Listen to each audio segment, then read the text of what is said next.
gender operations for illegal aliens in prison is a phrase ChatGPT would spit out if you fed it right-wing posts and asked it to parody them. Haitian immigrants eating people's pets in Ohio is a hallucination that was born on the right-wing internet as well. That last claim is one spread online by prominent far-right conspiracy theorist Laura Loomer, who we know traveled with Donald Trump on his plane to the debate. She also accompanied him yesterday to an event at a New York City fire station commemorating the anniversary of the September 11th terrorist attack. There's one problem with that. Just last year, Laura Loomer called 9/11 an inside job. She's a 9/11 truther. On Sunday, she posted a racist tirade against Vice President Kamala Harris. It was so racist and offensive that we've made the decision not to platform it and show it to you. And even staunch Trump ally and far-right extremist herself, Marjorie Taylor Greene, called Loomer out for it. And we only tell you that to answer the question, how bad was it? It was so bad. Marjorie Taylor Greene was offended. Now, with just 2 months left to go before Election Day, it is people like Laura Loomer who are driving the Trump train. And it's where we start the hour with some of our favorite reporters and friends. NBC News correspondent Vaughn Hilliard is in Tucson, Arizona for us, where Trump is holding a rally today. It's supposed to be about the economy. We're going to keep an eye on that for you. Plus, former Republican Congressman, MSNBC political analyst David Jolly is here.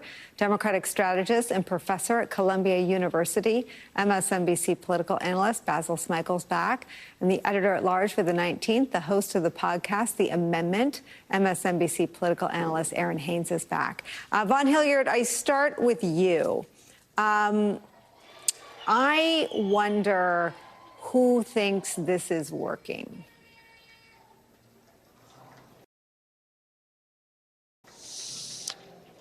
It's a good question, Nicole. I think for Donald Trump, he thinks it's working. And I think that that is how this campaign is operated. And when we're looking at how his co-campaign managers and senior advisors have postured themselves towards Donald Trump, it has been through ensuring that they are not acting as gatekeepers to him. We have seen in past administration officials come and go. He fires them. That hasn't been the case this go around. And that's because they have not obstructed anybody who wants to get the ear of Donald Trump from getting the ear of Donald Trump. And if Donald Trump says that he wants Laura Loomer on his plane, Laura Loomer is on his plane. And I think that this is a moment where you kind of see the nexus of even 12 years, if I may, of conspiracy theories and Donald Trump's flirting with them and outright embrace of them coming to a head a mere weeks before early ballots go out. And I think that Arizona, you could say it's quite fitting to be here because right as we were coming to air, folks were giving a round of applause and standing ovation to Carrie Lake as she entered. Of course, she's running for the Senate. But there's another notable figure in this very room, this theater where I'm at, where Donald Trump is set to take the stage. And that's Joe Arpaio.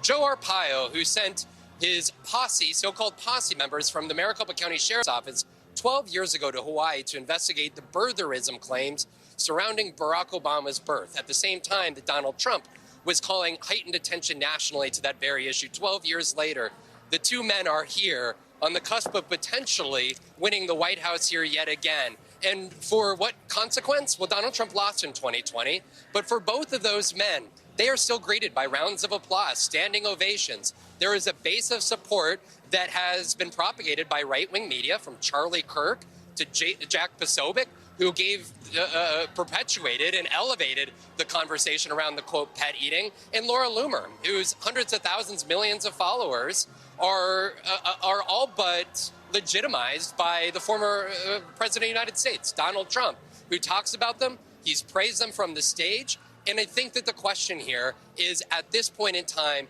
just how many people in this country follow the propagation of these types of conspiracy theories. We saw them rejected in 2020. We saw them rejected in 2022. The question here is, in the weeks ahead, as those mail-in ballots come out, is will crowds, outside of this room, of course, but will crowds, those independent voters, will they reject those types of things that are coming out of the words of the Republican nominee, Nicole? I mean, to surround yourself with someone so crazy that Marjorie Taylor Greene is mad and attacking you. Tell me if they're campaign is still about getting more votes than Kamala Harris, or if this is a different project. Well, I think that there's two things happening. There's a campaign happening, and then there's another power dynamic, which is simply a movement and those who are seeking power within it, right? Marjorie Taylor Greene speaking out against Laura Loomer, who has plain access. It's flying around with him to a debate, to 9/11 ceremonies. And frankly, the only two people who have publicly within the Republican ranks spoken out against Laura Loomer associating with Donald Trump are Marjorie Taylor Greene, who over the course of 24 hours led Loomer to go on a mass posting on social media attacking Marjorie Taylor Greene as anti-Semitic, attacking her family. The other person was a Republican a member of Congress who came out and said that she was trouble and Donald Trump shouldn't associate with her. And in turn, Laura Loomer, just this afternoon, openly to her massive followers, suggested that this member of Congress is gay, suggesting that he needs to come out of the closet. And that is why people are fearful of Laura Loomer and Donald Trump and his campaign, despite a flurry of officials from NBC Us reaching out, asking if there was any effort to disassociate the two or to push her away or make sure she was not on the plane.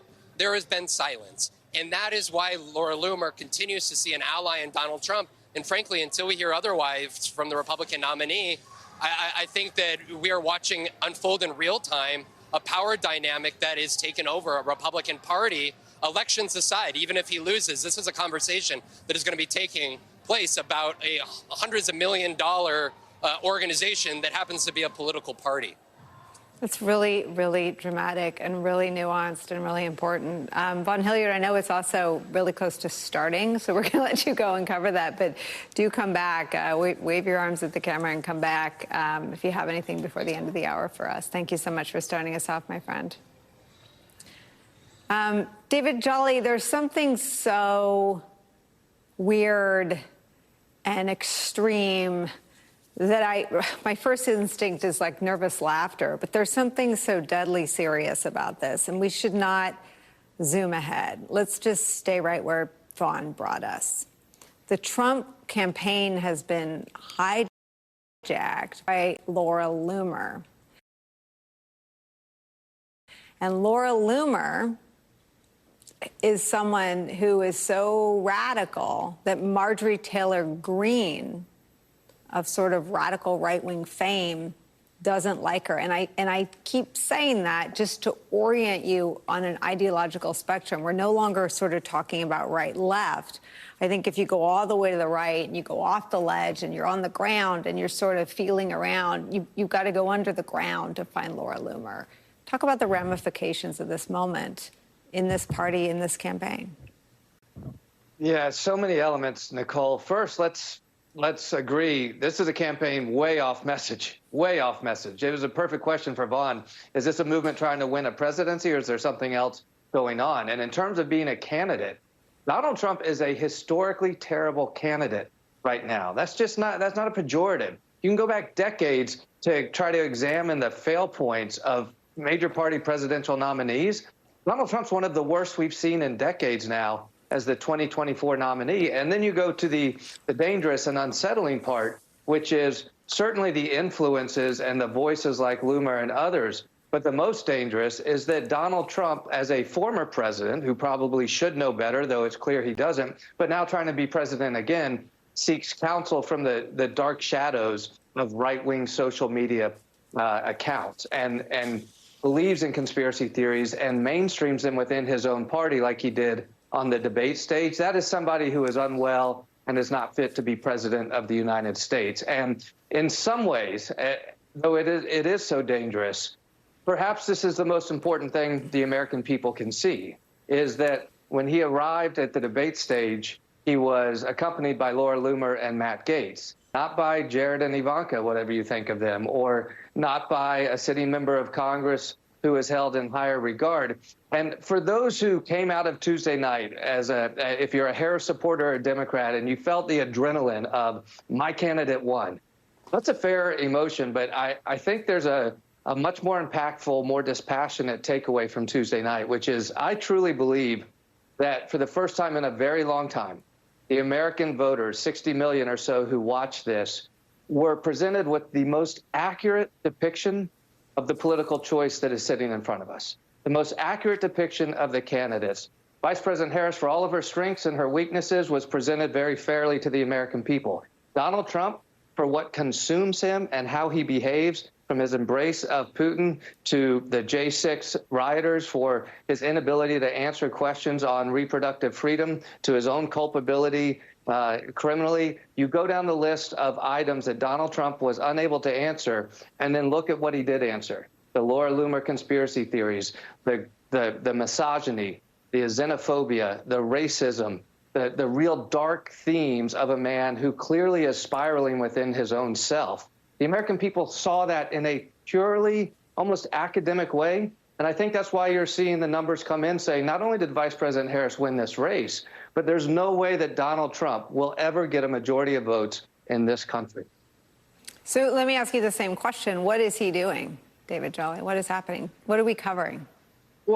Well, part of him being a terrible candidate is he is consumed by his own vanities and narcissism. The reason he won't debate Vice President Harris again is because the injuries to his vanity are too great. The head trauma from Tuesday night is too great for him. He is untethered from reality, and I'll leave that to clinicians to diagnose him. But it's clear to any observer, this is someone who's untethered from the truth. What it has always been about is his own success and his own vanities and his own thirst for power. And so when he has been abandoned by everybody, like this is not a swipe at the man's personal life, but his wife was not with him.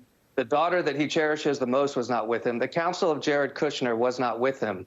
They've abandoned him because in some ways we could take from that they know he should not be making this run again for the White House, either because it is about saving himself from federal prison or because he's incapable of leading the country, but he's just trying to satisfy his own craven power. That is what we're seeing play out. And the danger, though, is, could he pull this off? The platforming of the Laura Loomers and the Matt Gaetzes and the others who he now gives credibility to is a danger to the country. Basil, this reached the podium of the White House press secretary. Here's Karine Jean-Pierre today. It is un-American to say these types of things, exactly the kind of hateful and divisive rhetoric that we should denounce, and we should not be part of the fabric of this country. It doesn't matter what your political views are. You should stand and condemn these types of just repugnant words. No leader should ever associate with someone who spreads this kind of ugliness, this kind of racist poison. That's what this is. And who continues to fan these types of dangerous and insulting conspiracy theories, like the false notion that the tragic 9/11 attacks were an inside job. We're so far beyond examining Trump through any rational lens. So it's easy to see how this didn't lead every newscast all day long. But he went to a 9/11 event with a 9/11 conspiracy theorist, someone who believes, Laura Loomer believes, she's posted that she believes and associates with people who believe 9/11 was an inside job. That's who Trump had with him yesterday at 9/11 events. You're absolutely right. And just a note about my good friend Karine Jean-Pierre, she didn't personalize it, but she is Haitian American. And but she spoke for the country there. And what is concerning to me, just from the point of view of race,